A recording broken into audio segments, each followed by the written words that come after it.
Ruang siber adalah spektrum elektromagnetik yang terhubung dengan teknologi informasi dan komunikasi dan jaringan internet, sehingga membentuk suatu sistem elektronika yang dapat digunakan sebagai ruang atau domain, untuk menciptakan kondisi strategis yang menguntungkan suatu negara di seluruh aspek Ipolexos Budankam.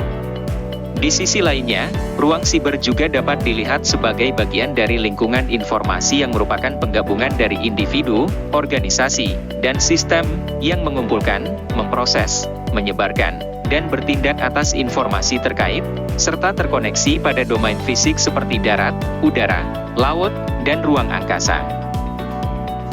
Konektivitas ini terkait dengan struktur ruang siber yang terdiri dari 3 lapisan, yaitu: lapisan pertama adalah lapisan fisik, yang terdiri dari 2 komponen utama, yaitu komponen geografis dan komponen jaringan fisik. Komponen geografis terkait dengan lokasi fisik, letak infrastruktur.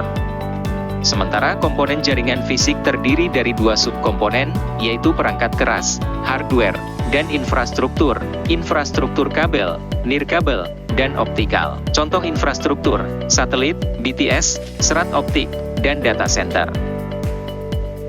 Lapisan kedua adalah lapisan jaringan logika.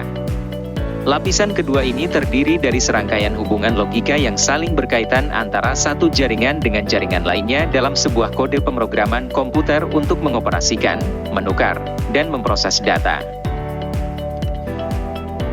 Lapisan ketiga adalah lapisan sosial yang pada hakikatnya adalah lapisan tentang manusia dan aspek-aspek kognitifnya atau heart and mind.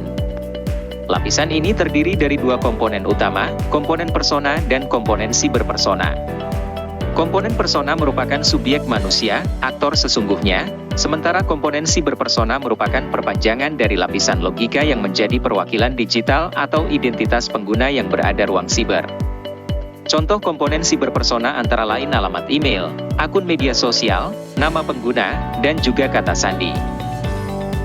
Di ruang siber terdapat berbagai peluang untuk kesejahteraan manusia, seperti kemudahan dalam berkomunikasi dan urusan bisnis khususnya ekonomi digital. Sebagian besar pertumbuhan ekonomi digital di Indonesia didukung oleh perkembangan startup, unicorn serta financial technology yang sangat kental dengan implementasi teknologi. Namun demikian, perlu disadari bahwa semakin tinggi tingkat pemanfaatan teknologi informasi dan komunikasi, akan berbanding lurus dengan risiko dan ancaman keamanannya. Sehingga dibutuhkan keamanan siber yang merupakan upaya adaptif dan inovatif untuk melindungi seluruh lapisan ruang siber, termasuk informasi yang ada di dalamnya dari ancaman dan serangan siber. Pada hakikatnya ancaman siber merupakan ancaman hibrida karena tidak dapat dikategorikan ke dalam ancaman militer ataupun non-militer. Sedangkan serangan siber adalah upaya aktif dan kemampuan pihak tertentu dengan tujuan untuk merusak dan menimbulkan kerugian pada pihak yang diserang. Serangan siber dapat bermanifestasi menjadi 2 jenis serangan, yaitu yang bersifat teknis dan juga yang bersifat sosial.